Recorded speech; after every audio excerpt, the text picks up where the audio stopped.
Yo guys, and welcome to Asbo Autos. Today we're going to be changing the colour of my heater controls on my 2003 Corolla T-Sport.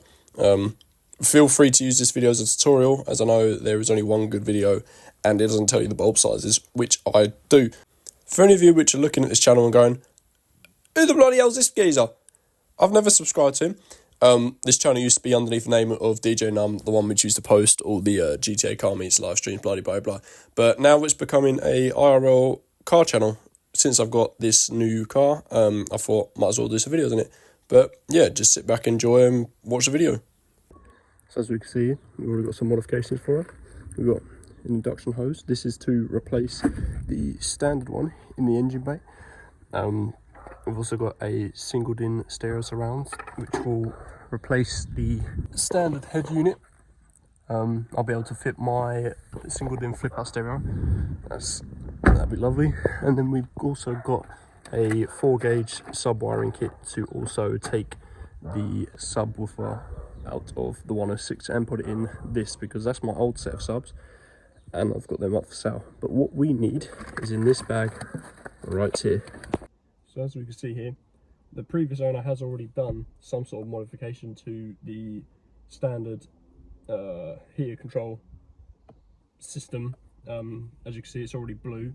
However, I have had this off and seen that it is not the best of jobs. It's literally just he's taken the old bulbs out, stuck an LED strip on the back in replacement of the bulbs, and the wiring isn't the best. So I have right here some T4.2 and T4.7 actual LED bulbs to replace where the bulbs go and get rid of the absolute horrible mess which is the LED strips, which you'll see in a second.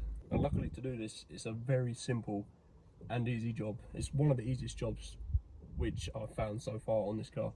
First thing I've got to do, get the shift knob off. Now, obviously remove any accessories like cigarette lighters and that, and all you got to do is pop the gator off just like that, wiggle it out, slide it off, and make sure that you unplug the cigarette lighter. And then all you want to do is grab your ashtray, flick that out, pop it out, put it to the side, tuck your fingers underneath the little gap here, and literally just pop out, grab this rubber strip, pull that out. Then you want to get your fingers down the side like here, pop that to one side, pop that to the other side, and literally just like that, pop or try and pull the clips out. You might want to grab a screwdriver of some sort. Where is my screwdriver? Here it is. So you want to grab the screwdriver and just pop each one of these clips out. Some of them are a bit more hard than others, but it is just simple as pop it down the back, tabs around here, and pry them off. So it's just very simple. It is literally just one of these push down, pull out tabs, just like that, done and dusted. Now with your unit, yours will come straight out, but because of the absolute mess that the previous owner has done, which you can't see, but just have a look, there's a lot going on back here. And what I'm going to do is I'm going to unravel all this mess here and get this wire out. I could just chop it, but also if I chop it, it is still connected to a live power source, so it will be dangerous. And obviously these white wires here, you won't have these because these are wired into the blue footwell lights which we have going on here as well. I'm going to keep them blue. I'm going to keep them in the car. I don't think they look too bad. They don't hurt your eyes at night time, so I'm going to keep them in there. But I just need to get these black cables out.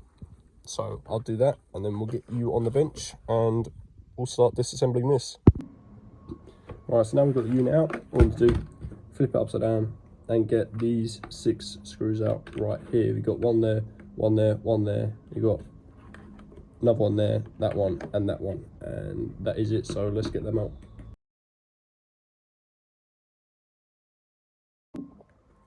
Right, then once you've got this piece all unattached, you want to flip it up and literally just wiggle it out just like that. Now there will be a ribbon cable, as you can see right here.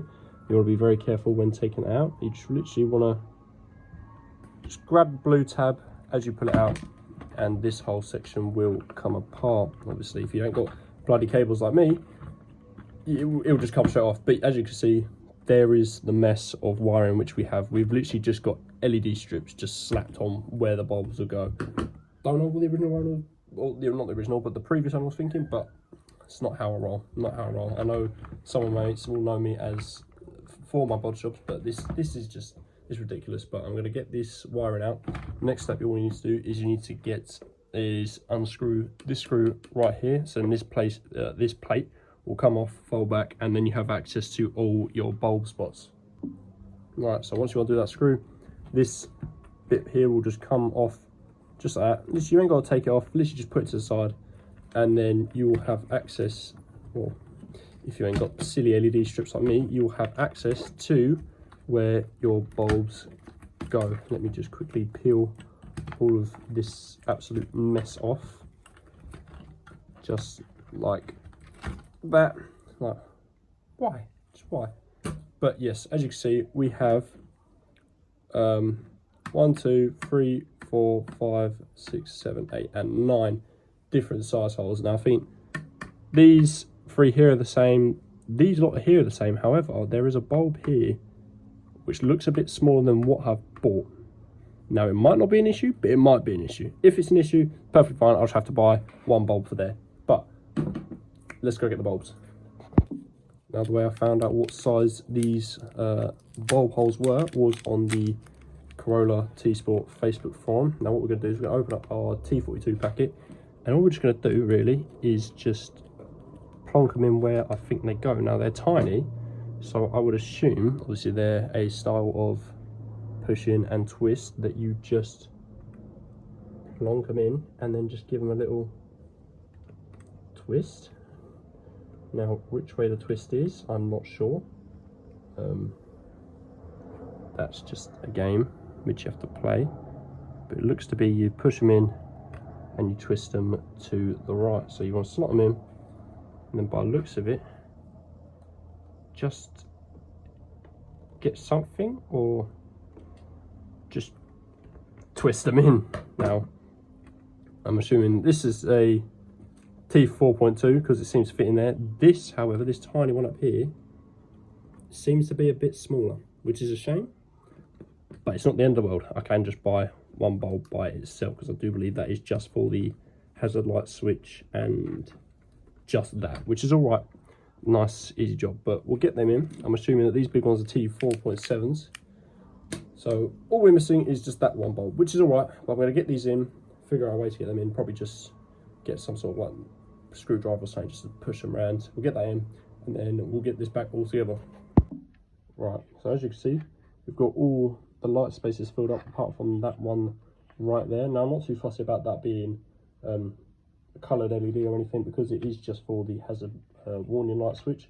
So what I'm going to do now is I'm going to go down and pop to my local hardware store and literally just have a look, see if they've got this one right here. Now I can't remember what it is, but I think it might be a T4.1, because the big one's a T4.7, they're T4.2, and I do believe on the ad that I bought these off that they did have a T4.1 or T4. So I'm just going to put down there, see if I have one, and I shall get back to you in a moment. So unfortunately for me, I did go to my local car parts store, and this was the smallest bulb that they could find, and it is just not even the bulb itself actually fits in there, which is a bit of a shame, but it's not the end of the world. Also, I found out there is a T3 bulb. So if you're also looking to do the LED conversion on your Corolla T-Sport or E12 Corolla heater controls, you're going to need all 3. I'll put the link in the description where I got my bulbs from, but if you can find just a white singular T3 bulb, I recommend that, because it is literally just for the hazard light switch. That's all good. So let's all get this back together. Just put everything back together just how it is and plug it into the car and see if it works.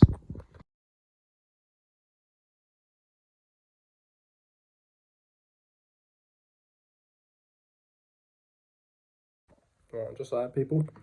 We've got the unit all back together. Let's put it back into the Corolla, see if it actually works, because I don't know whether this bulb works. You know, the cheap Chinese bulbs, you know how it is when you buy Chinese bulbs. Sometimes they don't work, but let's get it all plugged back in, see if it works. Oh, right, so now we've got the unit back in here. Let's just do a quick little test. We'll just plug in every clip back in. Each one. Oh, well, first of all, the hazard lights come on because I actually pressed the button. No. Okay. The hazard light switch wasn't in all the way, but let's see if it works. Okay. Well, I don't know whether you can see this, but these bottom ones do work. Now, if we turn the ignition, oh, there we go. Look at that. Now, for some reason, these ones down here and this side don't seem to be working. Now, these lot here work, but it could be that because these were the first ones I put in, that's why it don't work. But let's try, make sure that everything still works. Let's get the ignition on. Just make sure that everything still works. Obviously, these buttons are a bit finicky themselves, but I mean, rear window button works. Front button, or front window, is work as well. It's all a bit finicky with this car. This side never seemed to work. I don't know why. It could just be the plugs around the back are not set up correctly. But if we stick it to auto, right, so the up still works, and down still works. The AC button doesn't seem to want to come off, but what we can do is just put its feet in face. Okay. Right, so the front oh, there we go, the front demisser's come on. Yeah, this whole unit's a bit funky for some reason with this car. That's good. We know these ones all work, but these lot don't. Yeah, they don't work. So what I'll do is I'll just chuck in another bulb into just center one and these ones here. Because it could just be something as simple as the bulbs will be put in correctly. Right, so as we can see here, I've changed these bulbs out down here and it doesn't seem to still be working. So it might just be something wrong with the actual unit itself, which I'm not fussy about. Yes, it's a bummer, but this unit is one of them.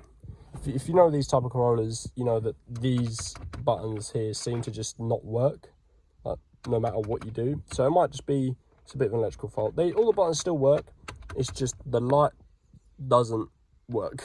I mean, I took the lights out, cleaned the connectors, put new bulbs in, and it's still done nothing. So it could just be something simple as that.